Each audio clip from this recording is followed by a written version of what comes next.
fica a pergunta no ar. Será que o mapa astral, tal como o conhecemos, nos conta a história toda? A resposta, muito provavelmente, é não. Existe toda uma outra dimensão que não costuma aparecer nos mapas convencionais e que pode ser a chave para entender os nossos talentos mais raros e os nossos desafios mais peculiares. Muito bem, vamos a isso. Para percebermos isto, vamos começar pelo que já é familiar no mapa astrológico. E a partir daí, vamos viajar para essa tal dimensão esquecida, a segunda dimensão, que na verdade dá profundidade e volume a tudo o resto. Ok. A astrologia que a maioria de nós conhece foca-se quase exclusivamente na longitude. A longitude é basicamente a coordenada que nos diz que, sei lá, Marte está em Virgem ou que a Lua está em Caranguejo. É como olhar para um mapa plano, de 2 dimensões, onde cada planeta tem ali o seu endereço numa rua específica do zodiaco. Mas, e aqui é que a coisa fica mesmo interessante, os planetas não se movem numa linha perfeitamente plana. Existe uma segunda coordenada, a que falta, que é a declinação. A declinação mede o quão acima ou abaixo um planeta está em relação ao equador celeste. E é esta altura, esta inclinação da órbita, que abre a porta a um mundo de possibilidades.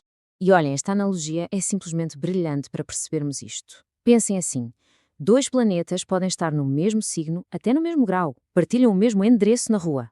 Mas se um estiver muito lá em cima, a norte, e o outro muito cá em baixo, a sul, as suas energias nunca se tocam de verdade, estão em andares completamente diferentes. Agora, no nosso sistema solar, há uma autoridade central.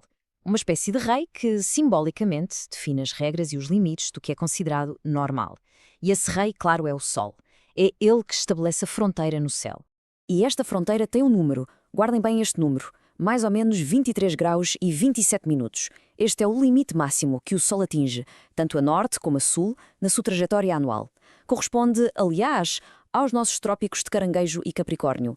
É literalmente a fronteira do seu reino. Portanto, a definição é mesmo muito simples.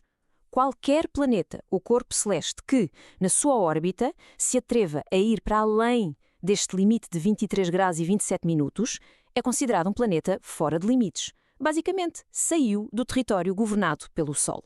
A metáfora aqui é potentíssima. Um planeta que está dentro dos limites está a seguir as regras, digamos, as normas sociais e culturais. Mas um planeta fora de limites, esse escapou à jurisdição do rei. Passou a fronteira e, por isso, pode operar segundo as suas próprias leis, manifestando-se de formas totalmente não convencionais, muito independentes e, muitas vezes, extremas. Mas a pergunta que se segue é: será que todos os planetas podem fazer isto? Podem simplesmente quebrar as regras e aventurar-se por aí? Quem são os verdadeiros rebeldes do sistema solar? A resposta é não, nem todos podem. A Lua, Mercúrio, Vênus e, por vezes, Marte são os grandes aventureiros. Mas reparem nisto, que é incrível. Saturno, que é o planeta das regras, da estrutura, dos limites, não fica fora de limites há quase 1800 anos.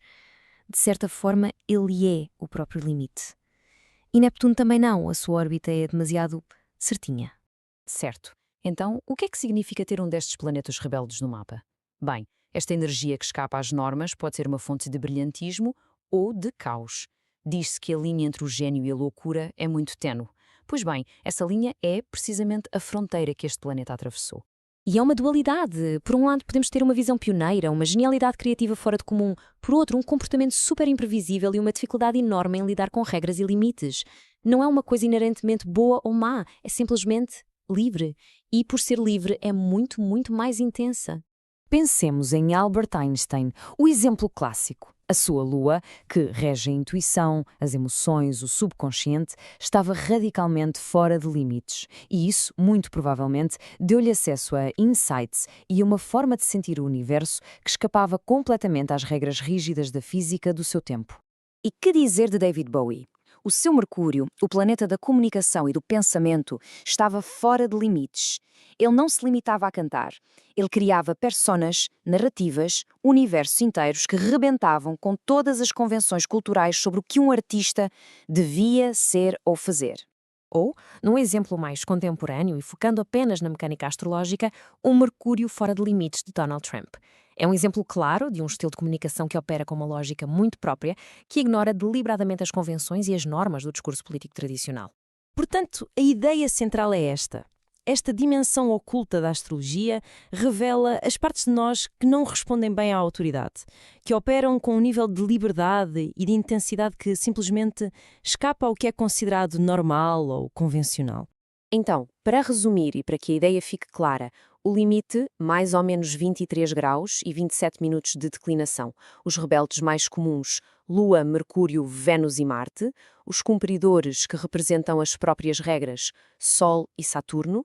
E o significado disto tudo, uma energia não convencional, extrema, que tanto pode ser a fonte de uma genialidade única como de desafios enormes. Isto tudo leva-nos a uma pergunta final que serve de reflexão. Ao conhecer esta dimensão, vale a pena pensar que parte de nós vive fora de limites. Onde é que nos sentimos radicalmente diferentes, com talentos ou impulsos que não encaixam em lado nenhum? Porque se calhar é exatamente essa a parte que vive orgulhosamente para